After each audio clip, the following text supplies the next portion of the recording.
और की बेटी की इज्जत के साथ खेल सकता है, वो कल को आपकी बेटी की इज्जत के साथ भी खेल जाएगा। ये कोइंसिडेंस अलार्मिंग है शेर। ऐसे कोइंसिडेंस जिस जगह मुझे खड़ा होना होता है, ये क्यों वहाँ आ जाती है? जो रास्ता मेरा होता है, ये हमेशा उस रास्ते को क्यों काटती है? तुम्हारी है, किसी तीसरे की गुंजाइश नहीं है इसमें। मुझे किस्मत से डर लग रहा है शेर। समझ लेना बेटा कि तुम कश्तियां जला के आई। ये सिर्फ इश्क में होते हैं। मैं सिर्फ इतना जानता हूँ कि मैं तुमसे इश्क करता हूँ। मैं बहुत खुश हूँ कि आज तुम्हें खुद रुखसत कर रहा हूं। बस ये समझ, बात मेरी कंपनी में आइंदा कदम नहीं रखेगा।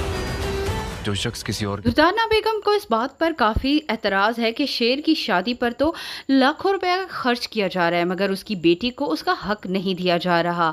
मगर शेर इस बात पर बिल्कुल खामोश बैठा रहेगा, मगर इस खामोशी में जो तूफान छुपा है वो आने वाला वक्त ही बताएगा। शेर जैसे ही ईमेल करके फहद को अपनी कंपनी से निकालेगा, सभी परेशान रह जाएंगे। मगर शेर अपने बाप शाहजमान से बोल देगा कि वो फहद को अब मज़ीद एक भी दिन अपनी कंपनी में बर्दाश्त नहीं कर सकता। जो एक लड़की की इज़्ज़त को ख़राब कर सकता है, वो उनकी बेटी की इज़्ज़त को भी ख़राब कर सकता है। बेहतर यही है कि नसीम से उसकी शादी से पहले उसके बारे में एक दफ़ा फिर सोच लिया जाए।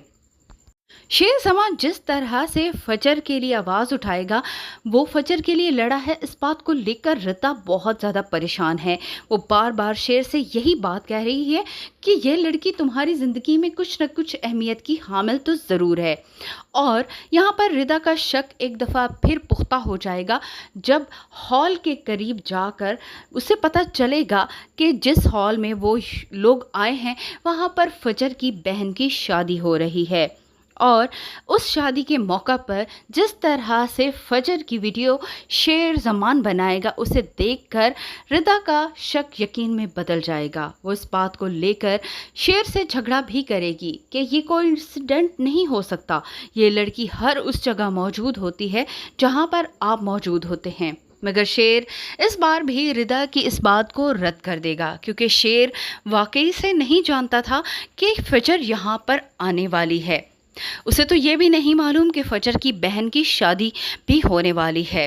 फजर की बहन की शादी के मौका पर इस तरह से फजर को देखकर रिदा उससे नाराज़ हो जाएगी, ये तो उसने सोचा भी नहीं था।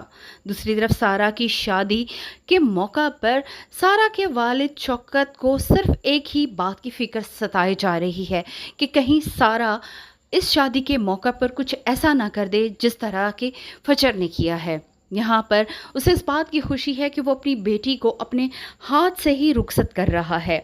फजर अपने बाप की इस तरह की बातें सुनकर ज़मीन में गड़ी जा रही है, मगर उसे इस बात की इत्मीनान है कि उसकी बहन को खुशियाँ मिल चुकी हैं। मगर नाजरीन, हम आपको बताते चलें कि जल्द ही सारा के साथ भी बहुत ज़्यादा बुरा होने वाला है। ताजवर की दोस्त जो कि इस ख़ानदान के बारे में सब कुछ जानती है, वो सारा के साथ बहुत ही बुरा सलूक करने वाली है। शौकत तो अपनी बेटी से कह चुका है कि इस घर से वो सारी कश्तियाँ जला कर जा रही है। आइंदा इस घर में वो इस तरह से कभी रूठ कर ना आए और ना ही कुछ ऐसा करे जो कि फजर ने किया है। लेकिन आने वाले दिनों में जिस तरह फजर एक दफ़ा फिर बाप का एतमाद जीतने में कामयाब हो जाएगी, मगर ये सब कुछ होने के बावजूद भी फजर का बाप उस पर ज़्यादा एतबार नहीं करेगा। फहद तो पहले ही शेर जमान से दुश्मनी निकालना चाहता था, मगर अब जिस तरह से बेइज्जत करके उसे कंपनी से निकाला गया और जिस बुरी तरीके से शेर जमान ने उसको पीटा और सबके सामने उसकी इंसल्ट की, उसके बाद उसका गुस्सा और भी ज़्यादा बढ़ जाएगा। बदर जमान फ़िलहाल तो खामोश है, मगर वो भी शेर जमान के ख़िलाफ़ बहुत कुछ सोचे बैठा है। उसे लगता है कि अब वक्त आ गया है कि शेर जमान और शाह जमान दोनों ही से छुटकारा हासिल करके पूरी कंपनी पर कब्ज़ा कर लिया जाए। और इसके लिए दोनों बाप बेटा जिस तरह से प्लानिंग कर रहे हैं, आने वाले वक्त में आगे चलकर शेर बहुत ज़्यादा मुश्किलात का शिकार होने वाला है। आज जिस फजर की खातिर शेर सबसे लड़ रहा है, कल वही फजर उसकी भरपूर मदद भी करने वाली है। नाज़रीन, आपको क्या लगता है, क्या शेर पर बुरा वक्त आएगा या नहीं? अपनी राय से ज़रूर आगाह करें।